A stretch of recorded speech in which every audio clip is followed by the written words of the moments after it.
Muito bem, encerrando o estudo número 12, a lição de sexta-feira, vamos fazer um resumo do que nós aprendemos essa semana. O estudo que olhou para o aprendizado que tivemos foi um estudo assim abençoador, porque nos mostrou como uma semente pode cair na terra e morrer e depois então dar muito fruto. Jesus usou essa analogia para referir-se a si mesmo e também para usar uma parábola da vida, dizendo que a semente tem que cair e tem que não querer ser independente, porque senão ela vai perder todo o sentido de semente. O grão de trigo. Jesus usou o grão de trigo porque o trigo, ele é assim, nasce uma haste e dessa haste várias sementes são produzidas. Por isso ele usou o grão de trigo, ele mostrou que isso representava a vida dele. Jesus nascendo, Jesus caindo na terra, Jesus então morrendo, dando a vida por milhões de pessoas e frutificando, ou seja, multiplicando a salvação para milhões de pessoas ao longo da história. Essa analogia da semente morrendo mostra também a nossa submissão a Deus, que primeiro fará morrer o nosso eu, para deixar o comando da nossa vida ser exercido pelo Espírito Santo. É preciso deixar que Deus, então, comande a nossa vida, porque senão não haverá frutos dessa nossa existência. Por isso, temos que aprender que a modificação da nossa vida vem pelo poder de Deus. Você já andou por aí e já viu faixas dizendo num posto de gasolina, num supermercado, num lava rápido, sob nova direção? Isso significa que tem ali um novo dono e que as coisas agora serão melhores. Precisamos colocar sobre nossa vida essa expressão, se quisermos ser grão de trigo que morre para frutificar, sob nova direção. Havia um navio no porto que era considerado o terror de todos os navios. Ele era chamado de quebra-tudo, porque quando ele chegava na sexta-feira para ancorar, para sair só na segunda-feira, ele vinha batendo em todos os barcos e lanchas e navios, fazendo um estrago muito grande. Quando chegava sexta-feira, às 4 da tarde, os homens que comandavam os navios já afastavam seus navios para ficar então um caminho aberto para que aquele navio, o quebra-tudo, passasse sem bater em ninguém. Uma sexta-feira, os barqueiros esqueceram-se desse detalhe e quando perceberam, lá vinha o quebra-tudo e vinha em grande velocidade. Eles colocaram a mão na cabeça, porque já sabia o estrago que ia acontecer. Mas, curiosamente, aquele navio passou em linha reta e chegou no seu local e atracou naquele local. Todo mundo correu lá. Isso nunca havia acontecido em mais de 20 anos. Quando chegaram lá, viram um novo comandante descendo no navio. E ele disse, agora esse navio está sob nova direção. Eu sou o novo capitão dessa embarcação. Aí eles entenderam por que o navio passou sem bater em ninguém. Estava sob nova direção. No Oceano Atlântico foi descoberto certa vez um navio que estava andando à deriva ao sabor das ondas e do vento. Um comandante de um navio viu aquele navio sinistrado e mandou então jogar cordas, prender o navio, e o capitão do navio subiu naquele navio que estava à deriva e ele descobriu uma coisa terrível. Todos os marinheiros estavam mortos. O capitão estava no leme do navio, mas ele estava morto. Um navio com um capitão morto ao leme não vai a lugar algum. Pelo contrário, naufraga ao bater nas pedras. Se Deus estivesse morto, nossa vida estaria perdida. A igreja estaria perdida. Um capitão morto no leme de uma embarcação. Nossa vida é uma embarcação. E Jesus é o grande capitão que quer dirigir a nossa vida. Isso significa dar o controle do grão de trigo para o Senhor Jesus Cristo.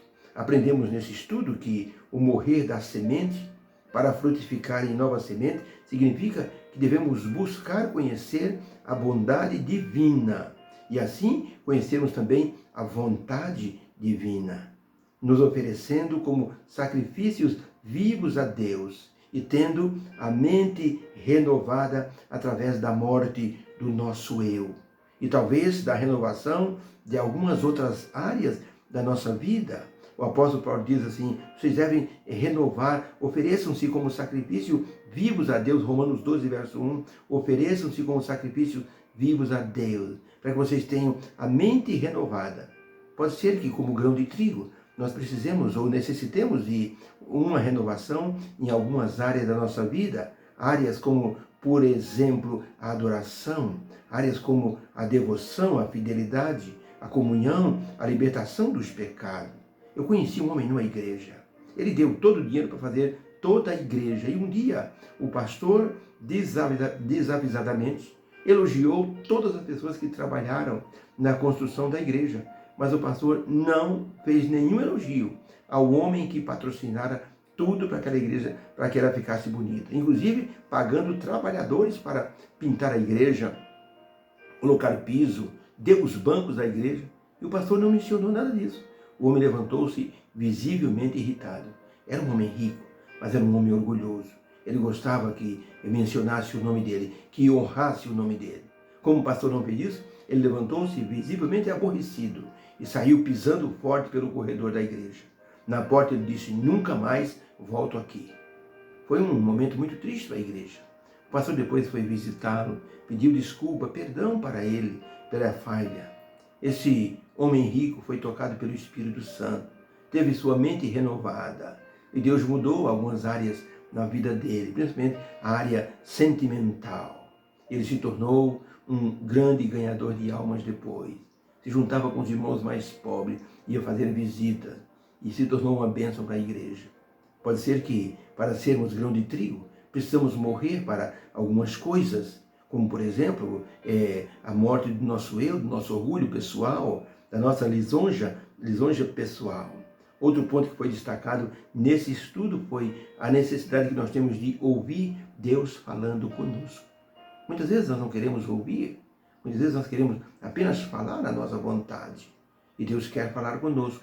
Deus pode falar conosco através da pregação que estamos assistindo na igreja. Às vezes nós fechamos o ouvido porque aquilo representa uma repreensão. Às vezes Deus fala conosco através da palavra de alguém para nos alertar. Deus fala conosco através das páginas das Sagradas Escrituras, através de uma meditação ou mesmo de uma lição.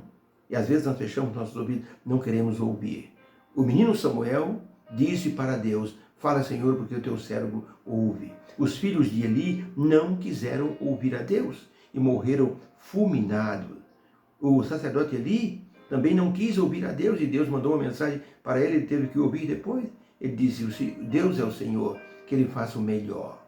E dessa forma, Samuel ouviu o que Deus estava falando. Se tornou um dos melhores profetas de Israel. A história de Saul nos mostrou a tragédia da autossuficiência e da ousadia de querer fazer tudo sem depender de Deus. Você sabia que existem pessoas que estão servindo a Deus e são independentes de Deus? Anciãos que são independentes de Deus, pastores que não dependem mais de Deus.